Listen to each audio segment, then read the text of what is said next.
and happy Tuesday. I hope everyone is having a great week. Currently plotting my sunburn in the sun, and I can't fucking wait. I really very much sometimes like to do these terrible things to myself. Today, I want to talk about something I've been preaching about privately for a while, but it makes too much sense to keep it from you intelligent potatoes any longer. Today, I want to talk about the self-fulfilling prophecy. I'll pull it from text, this information, because I really don't want to put this in my own words and muddy the definition and its origins. But the self-fulfilling prophecy was originally introduced by Robert K. Merton in his book, Social Theory and Social Structure. He defined it as the situations in which people's expectations can alter reality in the expected direction because the targeted person acts in accordance with the expectations. Self-fulfilling prophecy highlights the importance of definition of situations. Quote, if men define situations as real, they are real in consequences, unquote. I want to look at this a little closer.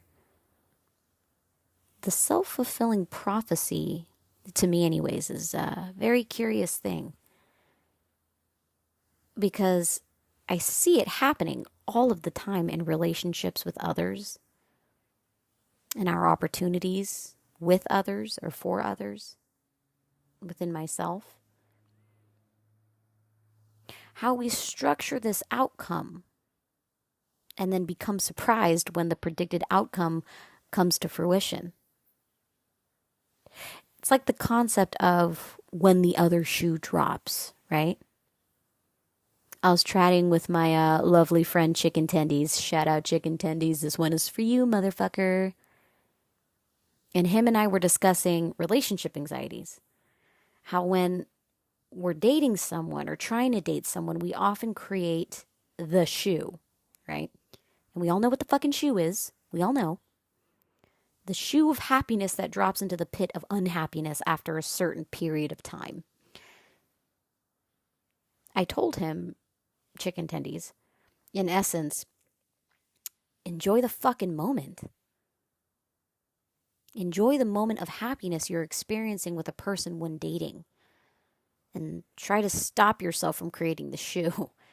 You know, I this is what I told him. You know, it's very simple, my guy. Just stop. Sprinkle, sprinkle. Right? We both started fucking laughing because of the irony in those simple directions, right? Because stopping yourself from self-sabotaging behavior can be equally the most difficult thing to do and the easiest thing to do. And in my opinion, what makes it difficult is our fear. And I've spoken a lot about this, how fear really controls us and shapes our reactions to things and situations, especially in relationships.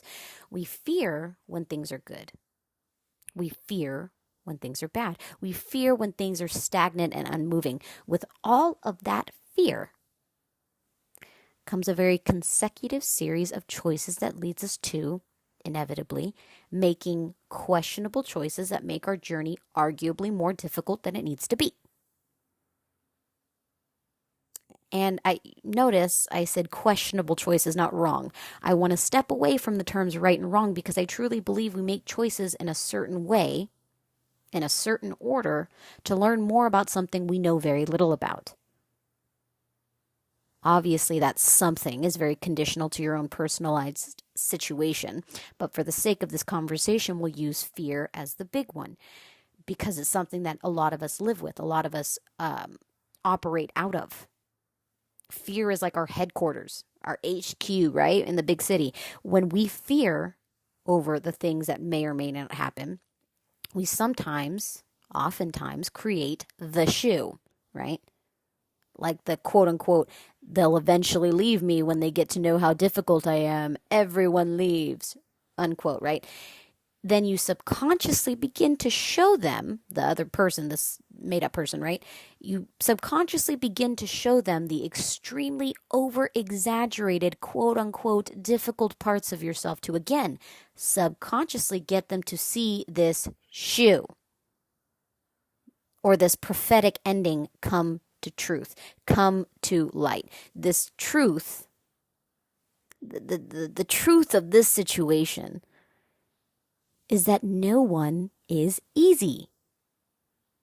A lot of us are containers of decades of unresolved trauma. Because truth be told, many of us don't have safe places within ourselves or beyond ourselves to unpack our trauma and move past it, give it away, throw it out. So we bottle it up and stick it on a shelf to age silently until someone comes rummaging in our cupboards, right? And starts opening up fucking jars, looking in the fucking jars. Figuratively, of course, right? You know, I've used the analogy of our trauma and our stress being like a bag of garbage, right? And over time, we push more and more things in said garbage bag and we walk around with it, right?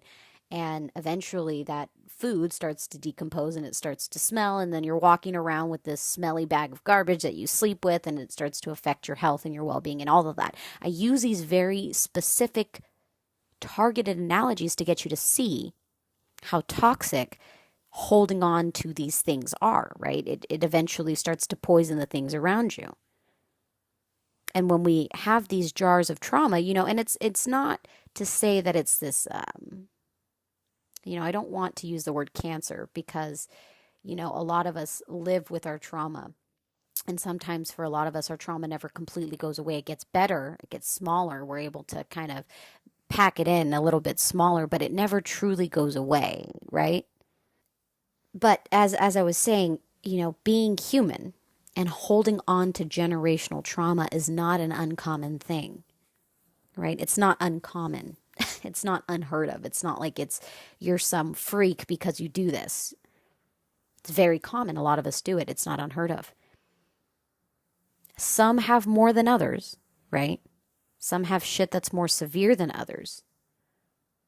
If you look at it from a scale of, you know, mountain/molehill, but you know, that's subjective, right, to the person. But it goes to stand that none of us are easy.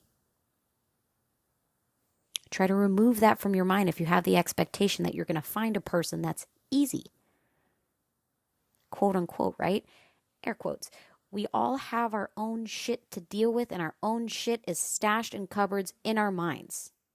Some of us push it real fucking deep in the back. And a lot of the times you think somebody's easy and then you're with them for 10 plus years. And then on the 11th year, they start to finally unpack that trauma around you. You're like, oh my God, who is this person? It's a fucking surprise. Just like, yeah, motherfucker, I've been burying that shit behind and now it's coming up because of one stressful thing in my life. Congratulations, here it is. Right? So how do we begin to break out of the merry-go-round of the self-fulfilling prophecy? Because that's the point of that whole episode, right? To get y'all to understand, right? How do we break out of the merry-go-round of the self-fulfilling prophecy? Excellent fucking question. And I know that you guys are not going to like the fucking answer, but I'm going to give it to you anyways because it's incredibly simple. Stop having expectations. Stop having expectations. Stop trying to control and create this perfect box to fit every experience in, like your profile on Instagram.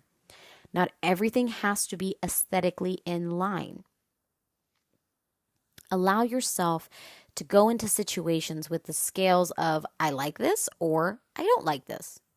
Allow yourself to detach from the idea of thinking beyond that. Attach more to the idea of does this bring me pleasure or does this bring me fucking misery, and choose where you want to go, right? If it brings you pleasure, continue going down the path of the pleasure, right? If it brings you fucking misery, maybe don't continue going down that path, right? And I told my friend, right? I told my chicken tendies friend, just like I'll tell all of you, nothing is forever. Everything ends eventually. Everything evolves and moves forward eventually. This ideology that everything needs to be a certain way. And we have to have a plan, and we have to create the path of the shoe, right? All that does is serve the anxiety you have alongside of what may or may not be acceptable for your gender, age, or social status. We have a lot of relationship gurus and podcast people interviewing people who talk about, the importance of a woman's body count, for example, or how much money a man makes, about what should or shouldn't operate in certain ways and what dictates a good relationship, right? Based on what is or isn't marginally acceptable, like a woman being the breadwinner and the dad being a stay-at-home dad, or vice versa, right? But you know what? All that matters is that you take your head out of your ass long enough to understand that as long as it makes you happy, that's all that really matters. And if you lose people along the way in that journey, right, that's okay. Nothing that is meant to stay will leave forever. Because sometimes when you're on that path of self-fulfillment, right, and you're on that path of happiness, you'll have people kind of drop out of your life because they personally need to do their own leveling up, and then they'll probably reintroduce themselves into your life a little later, like, hey, sorry I was being a dick, I had to level up myself, I really think you're a great person, blah, right? It's nice to be appreciated. And my Siri just decided to talk to me. That is creepy. But either way, I'm going to end today's episode because my Siri just scared the fucking shit out of me. With the fact that I think that we're all wonderfully imperfect. And we all have varying circumstances. And as long as you aren't afraid to face yourself and begin the journey of unpacking everything that makes you, right? You're going to be just fine. Everything is going to work out. Don't worry. Let yourself enjoy shits. Let yourself fucking be happy, right? And if you haven't already, I'm going to keep reminding y'all, don't forget to subscribe to my blog, The Daily Potato. All my links are updated on my socials, on my link tree, so all the information is there. Other than that, I love you all so much. I will see you or talk to you. You'll listen to me. I don't know. You guys will hear me next Tuesday. All right, guys. I love you so much. Bye-bye now.